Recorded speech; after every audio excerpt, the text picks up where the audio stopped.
Welcome to our second installment of Educating and Celebrating Juneteenth. I'm excited to be here with you today. Hello, I'm Ernest Jenkins, Vice President with Cigna in South Florida.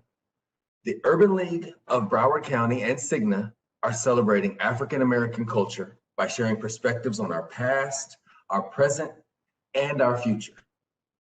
The segment today is Celebrating Juneteenth, our present. And we hope you take away perspectives and information on health, as well as financial and judicial services. Joining us today are Harold Pryor, Broward County State Attorney, Cassandra Burrell from the Urban League, who will be providing an overview of financial services, and Dr. Michael Howe, Cigna Medical Director, to discuss health. First, let me introduce Dr. Michael Howe. He is the Regional Medical Executive for the Southeast U.S. for Cigna and the Medical Senior Director representing North and Central Florida and the U.S. Virgin Islands. He is a board certified in internal medicine and a fellow of the American College of Physicians. Dr. Howe has strategic interface with major employee groups, physician and healthcare organizations, and others in the clinical community, and is devoted to improving quality and affordability for all healthcare consumers. Dr. Howe, so as we start with you, we both work together at Cigna, and as we talk about the health of African Americans as a community, can you share some insights we've learned over the last year to where we are today? Thank you, Ernest, and I say good morning to the rest of the panel as well. It's a privilege to share during this Juneteenth celebration. Since we're celebrating Juneteenth in our present, it makes sense to look at the events of 2020 and where we are in 2021, but also to look forward to 2022 and beyond. There's a lot to catch up on and even more to process in the information that allows African American Black people to get back on track after the devastating impacts of COVID-19. Let's quickly review three streams of thought resulting from the pandemic. On the subject of COVID-19, confirmed COVID-19 deaths and cases were disproportionately higher in communities with larger minority populations. African American Blacks experienced higher COVID-19 hospitalization and mortality rates when hospitalized. COVID-19 is now the third leading cause of death among African American Blacks. So don't believe the skeptics. COVID-19 is real, and it continues to injure and kill African American Black populations. On the subject of mental health, Blacks display higher degrees of resilience despite being impacted at a higher rate and experiencing greater social determinants of health inequities than any other population. Still, African American Blacks are affected by multiple behavioral health challenges, and the ramifications are significant. And the mental health community must be prepared to address the unique needs of African American Blacks. Providers must develop race-conscious interventions that build upon personal strengths and resiliency to help communities manage psychological distresses. And clinicians must be willing to discuss other relevant issues such as perceived discrimination. And on the subject of life expectancy declines were noted for all populations, but were greater for certain demographics. For example, the average life expectancy decreased 2.7 years for African American Black people and 1.9 years for Hispanic people between 2019 and the first half of 2020. African American Blacks had closed the gap to 5 years compared to whites, but as you can see, that gap widened by almost 3 additional years with smaller declines across other ethnic groups. Okay, so where do we go from here? Well, recognition of our present condition is key to ensure we change our future status. Well, you have to know your history if you want to impact the future. We can see the daylight ahead through the COVID pandemic, but once we see the light, we have to actively move towards the opportunities available in the present. COVID-19 vaccinations were truly the medical miracle needed by minority populations. As of June 7, 2021, African American Black individuals lagged significantly in being vaccinated when compared against the percentage of African American Black who were infected by coronavirus and the percentage who died from the infection and complications. On average, based on reporting from 41 states, approximately 31% of African American Black populations are vaccinated. One of the challenges we have as an ethnic group will be to improve the overall rates for immunization in our population to continue the decline in infections, serious illness and hospitalization, and mortality. Now, the reasons for poor vaccination rates are many. Some refuse vaccination because of trust issues based on a variety of historical events, and others have doubts about the safety of recently developed vaccines. Still, there are many African American Blacks who desire to be vaccinated but have not prioritized the action while continuing to lackadaisically practice steps to actively avoid getting infected with coronavirus. There are still populations of minorities who reside in rural America and other underserved areas with challenges getting the vaccines out to them. We have the difficult job of getting vaccine to African American Blacks while convincing others to take advantage of a preventive measure in the presence of rhetoric readily shared through social media and poorly informed colleagues and friends. I respect those who simply decide they just don't want to be vaccinated. And we must therefore focus efforts on those who need questions answered to make their decision regarding vaccination. Somehow we have to influence the influencers to influence people to take actions that improve our overall health and longevity. Now, pivoting our focus to and our minds to mental health, let's talk about improving our resiliency as we continue this journey to the present. Resilience is the capacity to recover quickly from difficulties. We know there are striking differences in health outcomes in communities with poor social determinants of health, such as unstable housing, low income, unsafe neighborhoods, or education. So let me tell you something you might not know. With the support of the Social Policy Institute at Washington University in St. Louis, the Brookings Institute conducted a nationally representative survey with approximately 5,500 respondents in all 50 states from April 27 to May 12, 2020, to explore Americans' sense of well-being. Given the disproportionate impact of COVID-19 on African American Blacks, it would be logical to expect African American Blacks to demonstrate the highest losses in mental health and other dimensions of well-being. Yet that's not what the study found. When respondents were asked where they think they will be in 3 months and in 5 years, respectively, we found large differences in well-being across races. Reported life satisfaction and particularly optimism for the future between African American Blacks and whites are almost as large as across other income groups.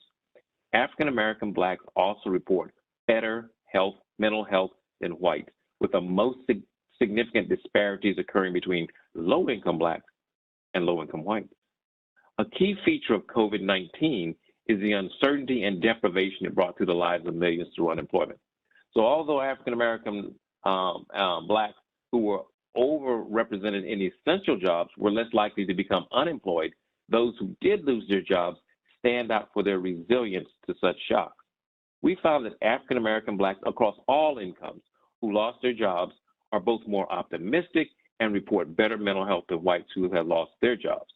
This may be due to more experience with and adaptation to job insecurity among African American Blacks, or it may simply reflect general levels of higher resilience. Both traits are likely at play and seen to be protective of mental health and other similar challenges. The reason for this resiliency among African American Blacks are complex. They include a historical trajectory of overcoming adversity, strong community ties, and continued belief in the promise of education at a time that it has faded among low-income whites.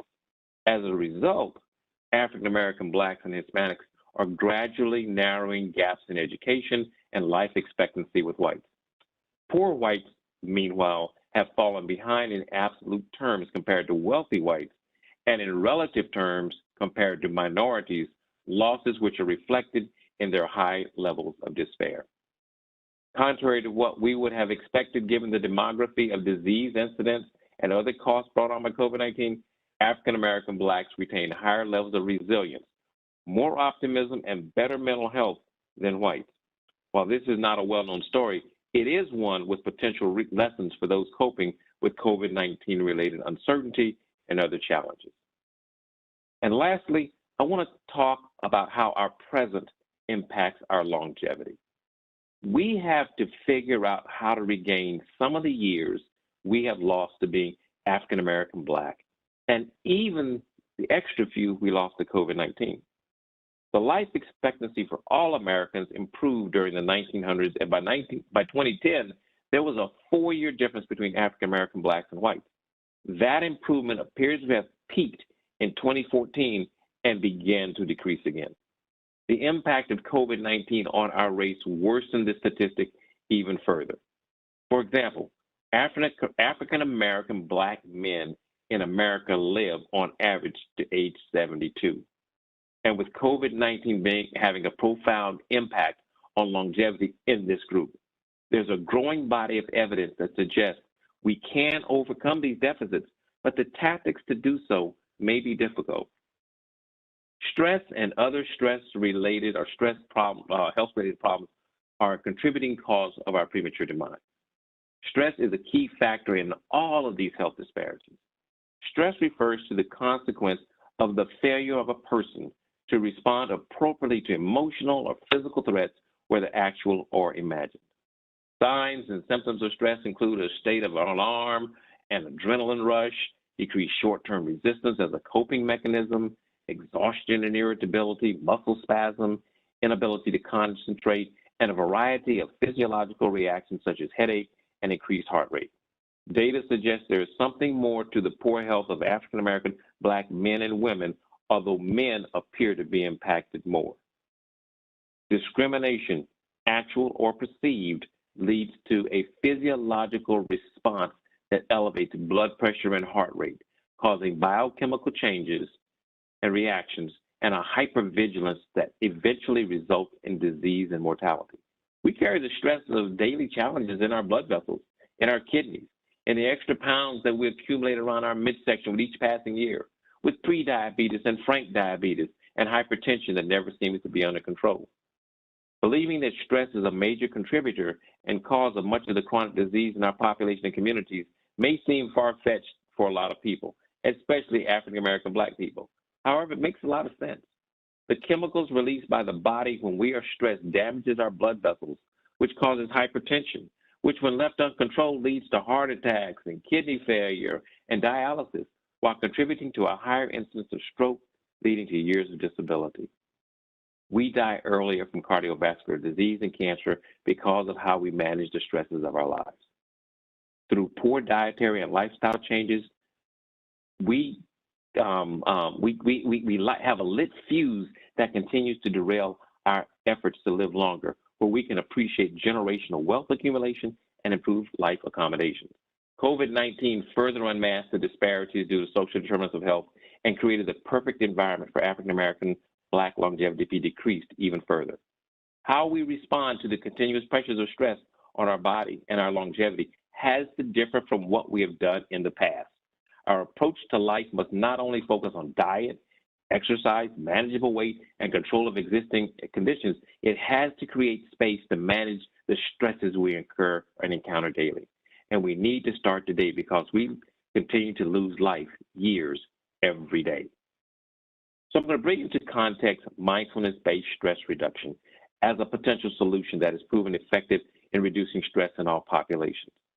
Although mindfulness-based stress reduction has not been a typical strategy employed by African American black populations, the techniques have proven simple and acceptable to all ethnic groups. We have to recognize the signs of stress and even our learned behaviors that we have put in place that are designed to camouflage the stresses of our lives. We have to own that the continuous presence of discrimination is a potent source of stress and must be managed. Next, we need simple activities to apply as ways to let go of the stress to return to a calm mind and a calm body. So here are a few actions that work. Put a pause in what you're doing and take a breath. That's right, take a moment to notice the sensation of your breath, creating intentional space for resettling yourself, even with one breath. And that'll help you be calmer and more focused throughout your day. 2, put down your phone. Your attentional system is pulled towards the most stimulating thing around you, and your phone was designed to be the most stimulating thing around you. Holding onto your phone may temporarily put off boredom, but it allows you to tune out sensations of your surroundings. So set some time out, go for a walk, clear your head, leave your phone at your desk. Take time just to not have that distraction and pay attention to what calms you and enhance that activity. 3, stop multitasking and do one thing at a time. Mindfulness involves intentionally doing one thing at a time and becoming more fully aware of the task and your response to it. The next time you're doing a seemingly mindless task like washing dishes or brushing your teeth or folding clothes, make it mindful. Notice the sensations and allow yourself to get so fully into the experience that it even becomes enjoyable. And 5, recognize the mindful activities you already make. There are many ways to practice mindfulness with movement, and you can make it as active as you want. If you already run or dance or exercise in some way that helps you feel more centered and present, that can be your mindfulness practice. Alternatively, your practice can be as simple as paying attention to the feeling of your feet on the floor as you walk up the stairs to work. It's not about what you focus your attention on, but rather that you take the time to consistently practice holding your awareness on one thing and see how your stress levels change. As I reflect on Juneteenth and what it celebrates, we, as African American Blacks, must honor this day of emancipation with a renewed resolve that we will survive the challenges of the present. We can't falter, and we found out over the last 15 months of life that life can deal some devastating body blows. Our resilience to adversity offers an advantage to withstanding the stress of surviving a pandemic and the stress of discrimination. However, if we don't learn from our history, base lessons and learnings, we risk not regaining the years lost in life expectancy. The history of Juneteenth must motivate African American Blacks to take action to enhance and preserve our legacy. Thanks. Ernest? Thank you, Dr. Howell. You've given us a lot to think about and a lot to look forward to as more work is done with these social determinants of health in South Florida. You know, the one key phrase you mentioned, well, one of the key phrases, I should say, the approach to life, right? I love that because if we're cognizant of how we're approaching our daily activities and what we're trying to do and accomplish, staying in that present moment, that's fantastic. And it sounds simple, but most of us don't approach it that way. So really poignant example. Thank you, Dr. Howell. All right, next, let's transition over to Cassandra Burrell. She serves as the Division Manager of Health Initiatives at the Urban League of Broward County. She has served in that capacity for the past 5 years. Ms. Burrell is a graduate of Florida State University with a BS in Health and Human Services and has received an MPA at Nova Southeastern University. She has 15 years experience working in the social service field with a strong background in maternal child health. Ms. Burrell is married and has 2 wonderful children. Cassandra, thank you so much for joining us today. Very nice to meet you. Tell us about yourself and your role at the Urban League. I feel like you said everything about myself already. I had to think twice. I'm like, oh, that's definitely me. So at the Urban League, like you said, I have the pleasure of serving as the Health Division Manager. And one of the most interesting things about that position is, I say it all the time, my division is the only one that serves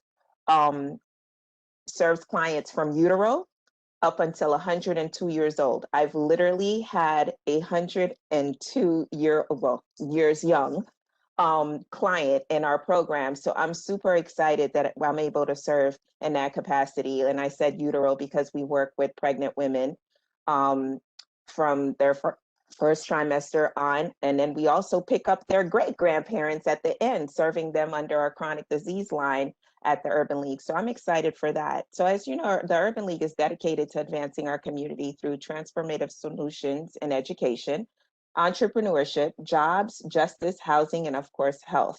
So for us to remember that, just in case you guys want a cheat sheet, it's just EEJJHH. So there is going to be a pop quiz after, just to give you a heads up, Ernest, so you need to know it.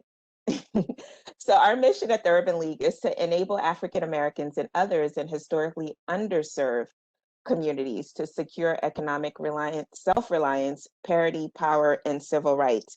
And right now we are doing our best. Right now our focus is in resiliency. So it's interesting that Dr. Howell just mentioned everything that I was thinking in my head, but obviously he was able to speak to it much better than I would. So I appreciate that, Dr. Howell. So under my program itself, I can talk a little bit about social determinants of health because we have been working so hard to address that in Broward County.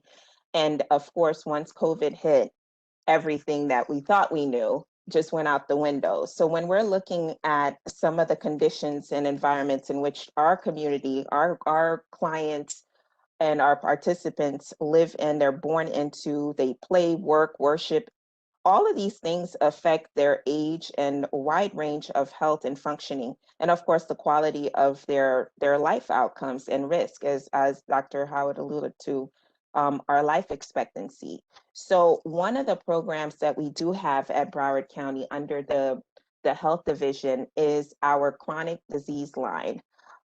We have managed to assist individuals that are dealing with diabetes and various chronic diseases. This program started out initially, we were just serving our senior population because that seemed to be the population that needed most of our help when it came to diabetes and chronic services. But last year showed us something completely different. We had individuals that were, as you see, you saw it in the news, like they were passing away from diabetes and of course COVID at 20 something years old, 30 something years old. And prior to that, our outreach efforts and everything was more geared towards our seniors. Once we opened the door and realized, hey, we have, everyone is in need of some of these programs, we started to see a shift and definitely a change, which is leading to some of the resiliency in our community and our chronic disease self-management, because clients were coming in that never even knew what diabetes was. They didn't know what high blood pressure was. They just knew my grandma had it. You know, I heard about it. I see them take the medication for it, but I've never gotten checked. And until I ended up with COVID and was in the hospital, they advised me, hey, you've had diabetes. Your numbers show that you've had high blood pressure. And now, you know, it's doing damage to your heart. So that means you've had it for a while. Most of our community, specifically in Broward County, did not know that in our area. And I can say our targeted zip code was 33311, but we've opened it up to the whole county because we realized what was going on. So one of the things that we wanted to make sure we were able to expand that line. So our chronic disease self-management workshops and our diabetes self-management workshops are offered to everyone in Broward County. So we just wanted to make sure we continue to service them on that line. And of course, I also work with, I love this part of my job, which has to deals with maternal child health. You get to deal with the moms. They're walking in prenatally. Some of them are first-time moms, very scared of what's going to happen. And we're also serving moms. Imagine first-time mothers walking into a space where it's COVID. They're losing their support system. They're coming into the doctor's office not knowing what's going to happen, and they don't have a person to support them in there. And that's where we show up. We have several care coordinators that just make sure they're able to assist some of these clients just to make sure we have a healthy birth outcome, and we walk them through the birth process, meaning we're there for support. We're there for if they need, you know, assistance, resources, we're able to provide them with all of these things. Also making sure that they receive some of the mental health piece and some of the therapy some of them are in need of. A lot of our clients, it goes unnoticed that it's more than just the baby blues. It goes unnoticed that it's more than just, you know, I'm not happy today. We are dealing with clients that have, you know, postpartum depression, prepartum depression, and no one is addressing those things, especially during COVID. So on our side, we want to make sure we address the mom as a whole. So we're starting from the time that she's first trimester, and we continue to service her until now. I don't know if you know, but there is a fourth trimester. A lot of people don't know that, but they think they're home free after the third trimester and the baby is out. But during the fourth trimester, it is one of those crucial times where you're dealing with the postpartum aspect of birth. So it deals with the depression, it deals with everything else that's going on, of course, the development of the baby. So we make sure we're able to provide them with the services, education, support, therapy, whatever it is that they need at that time. So again, building on the resilience part of it. Also, what we want to do is what we do. So to build the resilience with our family, we help them with the right access to obviously the health resources, but we want to make sure that they're gainfully employed. And that's where our services come into. We're able to provide the family with services as a whole. So we start to look at some things dealing with their employment, and we look at some of the things that they're lacking before we give them the resources that they need. So one of the things that we're committed to is strengthening the family by promoting economic self-sufficiency as well. We help equip individuals with the tools needed to enter or re-enter the workforce through training, career building, and job placement services. So we have a program. Advance U offers a full range of essential economic resources for residents to help them succeed in the workforce, stabilize their finances, and build assets. So Advance U can be described in three simple solutions: career credentialing, career preparation, and career advancement.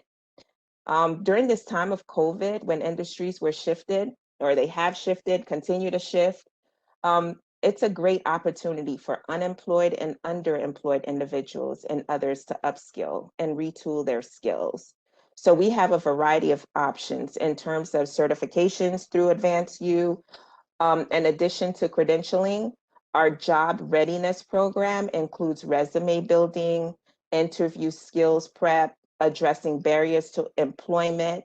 And when we think about some of the parents that we service, like I was saying, when someone goes out on maternity leave, if they were leaving the job initially underemployed, so we're looking at a mom that didn't have the best health care support to begin with, or access to health care. So now we have moms that are sitting there and they're unemployed or underemployed. This program actually is able to come back full circle and help the parent now post having the baby. So she's able to enter the workforce again by going through our program. Advance U also works directly with local employers and Broward College to ensure job seekers have the skills needed to be marketable to potential employers. So we don't just send you out there. We want to make sure we're addressing everything that you need to be able to go to these employers and be successful at getting employment from them. And that's what I have, Ernest. Thank you, Cassandra. You're very welcome. A lot of good information. So, news. I wrote down EEJJHH, but Okay. I don't have what it means. Wait a minute. So you wouldn't pass this test. So let's go through it. So EE, so education, entrepreneurship. Okay. JJ, what do you think? Harold, Dr. Howell, you can help me here? I was letting you handle that. You look like you had it there. I already admitted I failed, Cassandra. Well, he's calling his lifeline. Pretend like we're on a talk show. He's dialing you guys. Somebody jump in with the JJ. It's jobs and justice. Okay. And I would have guessed it. I would have guessed one of them, justice. Well, I was thinking justice. Right. I just didn't know about the J. I didn't know about the other J. I was still kind of racking my brain on that one. Oh man, you guys. Okay, well, this one is easy. I hope you get it. What's the 2H? Health. And? Come on. Housing. I said home. You did. But I didn't think housing. You did. So I'm impressed. You guys did a really good job. You did good. So I'll give it to you. Thank you for that. You. Oh, my pleasure. The one last thought, and I really appreciate it, when you're talking about the maternal resources, I think that's so important, right? Especially a lot of times for single mothers who are younger, right? I'll think about myself. I waited until I was 30-something to have a child. So me and my wife leave the hospital and first get home, and I'm thinking, what do I do now? Like, what do I do with this thing, right? And I had full resources, right? Family support system and all that, and I was still nervous about what to do. So I can only imagine a younger person who's doing things by themselves. It's got to be. overwhelming. So Oh, it's pretty difficult. They information. they do not come with instructions. You know how your TV, your anything comes with the instructions? These little people just show up and turn your life upside down for the good. That's So, no instructions. None it. at all. So you have to freestyle it, but we're definitely here to help you. Even somebody like you, Ernest, if you want to go back in there, hey, we are here for you. We can support you. We are all done. We signed the paperwork and we're finished. It was great to meet you again. Thank you. You too. Thank you.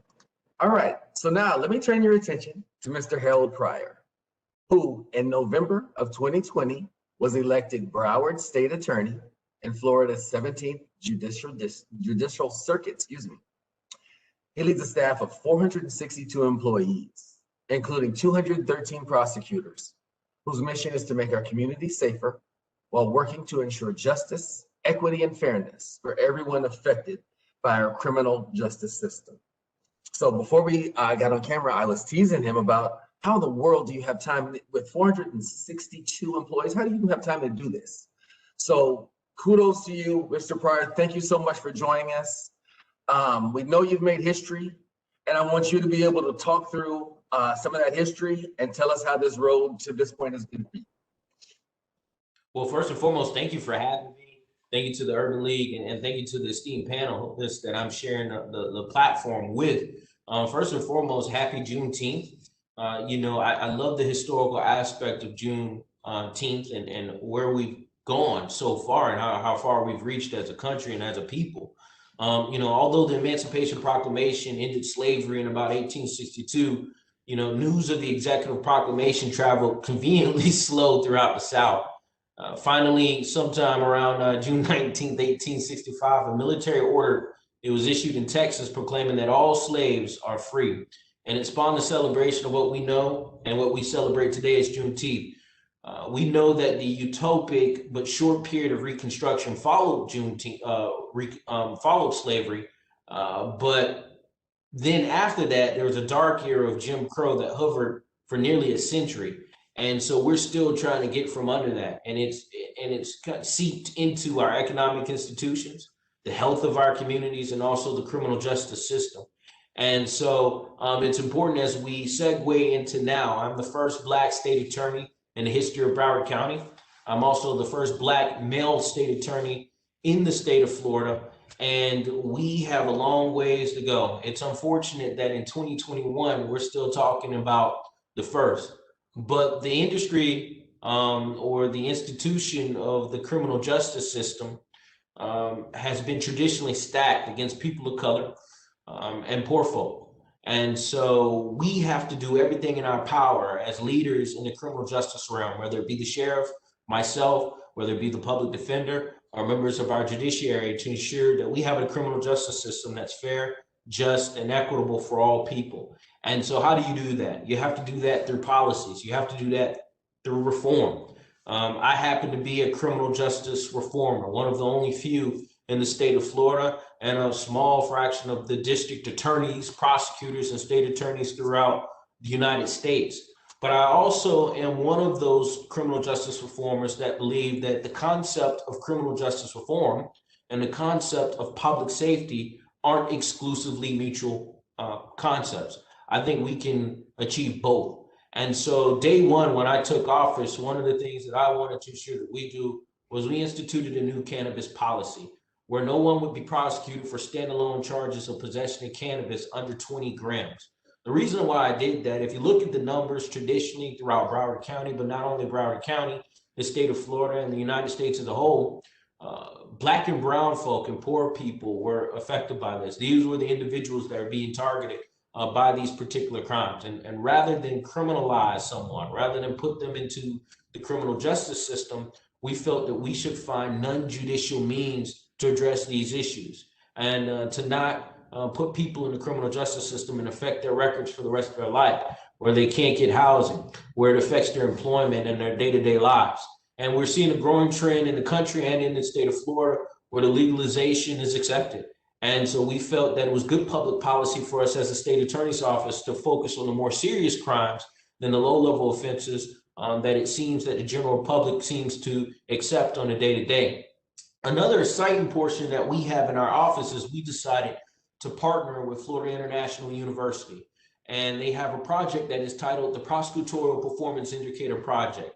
It will create the highest level of transparency and accountability in my office by creating a public-facing dashboard that will inform the public about what is happening in our criminal justice system. And so I'm excited about that because it allows me to have an open and transparent office, because that's one of the major tenets of criminal justice reform. It's being transparent, open, and communicating with the community on a regular basis and keeping them abreast as to any new developments in the criminal justice system. Another proud accomplishment in our office, I was proud and honored to appoint women of color to serve as my chief assistant state attorney, my number 2 in the office, and my deputy chief assistant state attorney. Both are first in the history of Broward County. And so we have leadership, a diverse leadership at the top of our office. Our office is made up of about 76% women. That includes both attorneys and support staff. And we have a significant number of people of color and women of color that are leading our office and making day-to-day decisions. And so I'm extremely proud of that and where we're going as a circuit in relation to criminal justice reform. I also work with our legislative delegation to pass a law that protects the sanctity of our conviction integrity unit. If some of you don't know, there's been a growing trend in the criminal justice system to have conviction review units, to look back and see if anyone was wrongfully exonerated. And we provide the opportunity for people to present petitions to our office, and our independent conviction integrity unit or review unit review those cases.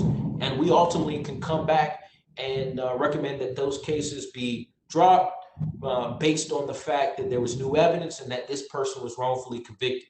Well, we actually passed the law or work with the legislature to pass a law to actually protect that process, to allow us to do those investigations unimpeded and to actually have an opportunity to do the right thing and to rewrite some of the wrongs. We have bail reform policy here, which is very important.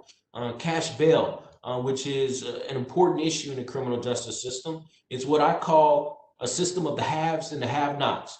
Quite frankly, if you have money, you're probably going to get out of jail and await your trial. If you don't have the money, you're probably going to stay in.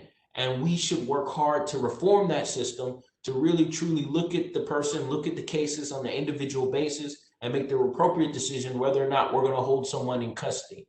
And it seems that COVID-19 has really elevated that issue because we had to figure out a way to clear out some of the jails because to really avoid an outbreak of COVID-19, to really let those people out who were in there for low-level, non-violent offenses. And so I've tasked my office to come up with a bond policy that does not criminalize poverty and does not unnecessarily keep people in jail while they're awaiting their day in court. And that policy should be ready to roll out relatively soon. I'm excited about that, and I know the Broward County community is excited about that. And I also worked with our public defender's office and the clerk's office and other stakeholders to increase the breadth of civil citations available to children who are accused of low-level, nonviolent offenses. My goal is to issue civil citations available to children who's eligible. And I think we have developed a policy which will be the first of its kind in the state of Florida, where if in fact a law enforcement officer encounters a child and that child is in fact eligible for a civil citation, and that law enforcement officer inadvertently takes the child in or issues a notice to appear or writes them up or creates a criminal action, my office is now working with the clerk's office to create a screening process that before that child's name and before a case number is generated and that child is placed in the system for an offense that is eligible to be written off and actually put them into a civil citation program, my office will then screen that packet that's submitted to us by a law enforcement officer, and we can, as an office, write the civil citation, and we avoid a child being placed in the criminal justice system unnecessarily. This is a significant move in criminal justice. This is a significant move in the state of Florida, and we will be the first in the state of Florida to actually implement a screening process to catch those children, to capture those children, and to not unnecessarily put them into the criminal justice system. We've created a mental health diversion program. We've expanded it the first of its kind as far as the expansion here in Broward County. And we're going to see a lot of people get the help that they need and not be demonized and criminalized because of a mental health issue. We're also developing a non-arrest policy for children 12 years of age or younger. We, in fact, are working on a memorandum of understanding between the law enforcement agencies and my office that if, in fact, they encounter a child 12 years of age or younger, before they put them in handcuffs, before they transport them to the Juvenile Justice Assessment Center, they're to call my office and we'll advise them on whether or not it's necessary to take the trip. We find as a state attorney's office that nearly 80% of those offenses that children 12 years of age or younger are accused of, we normally don't go forward with those cases. And so in order to avoid the traumatic experience of being placed behind in the back of a police car and getting handcuffs placed on you, we want to ensure that we work with law enforcement agencies to avoid those situations in order to keep children safe, to not put them into the criminal justice system unnecessarily. And this is one policy that will help us in that going forward. I'm also currently working on grants to create a hate crimes unit and an immigration unit in our office.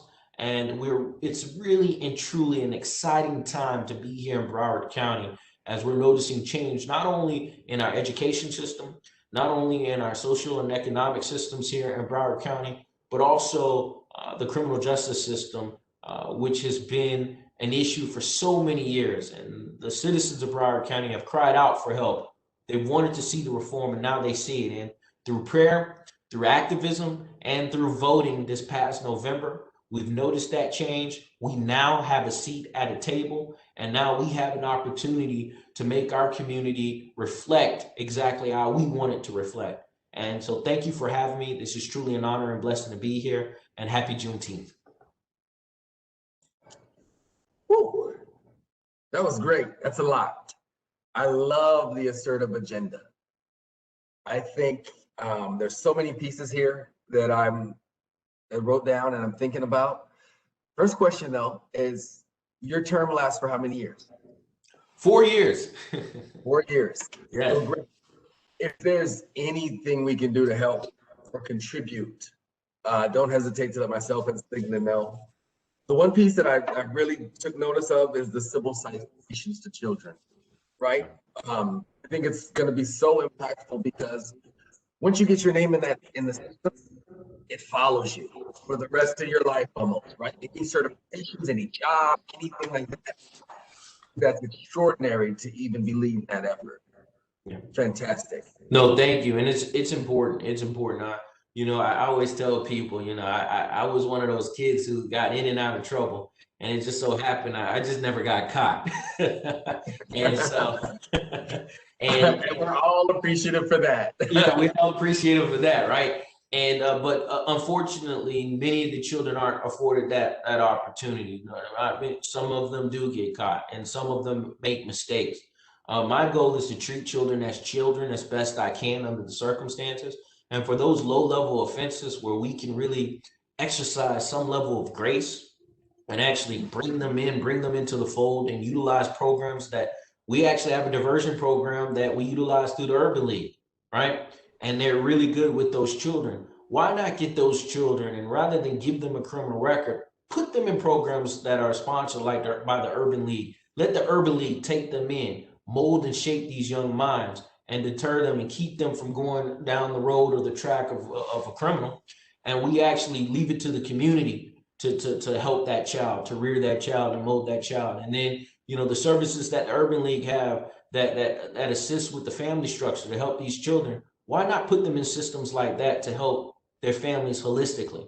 And so that's my goal. I think that's my mandate. I think that was mandated to me by our community, to capture those children, to actually get them the help that they need and not give them criminal records. But look, when they commit more serious crimes that affect, you, me, our grandmamas and our aunts, I have to hold them accountable.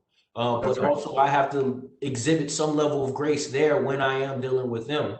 But oftentimes we put too much on our institutions to do things or to help these children that aren't equipped. Quite frankly, the criminal justice system isn't equipped to help children or to give them the help that they need. We need community stakeholders like the Urban League, our churches, our faith-based initiatives, various community actors, businesses, to actually help and mold and shape these children. Because oftentimes when a child makes my desk, their name crosses my desk, or their case crosses my desk, it's too late. And I'm trying to do everything in my power to be proactive, as you stated, to create initiatives like this to keep children out of the system. Excellent. Again, I appreciate your time today, Harold. It's really good to understand how you're working to ensure this equity and fairness for everyone here in Broward County. So thank you. Dr. Howe, Cassandra, thank you so much for your time today. Everyone, that wraps up our Celebrating Juneteenth, our present edition.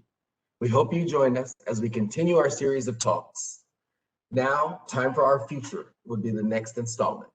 So continue to enjoy as we educate and celebrate Juneteenth. Thank you, everyone.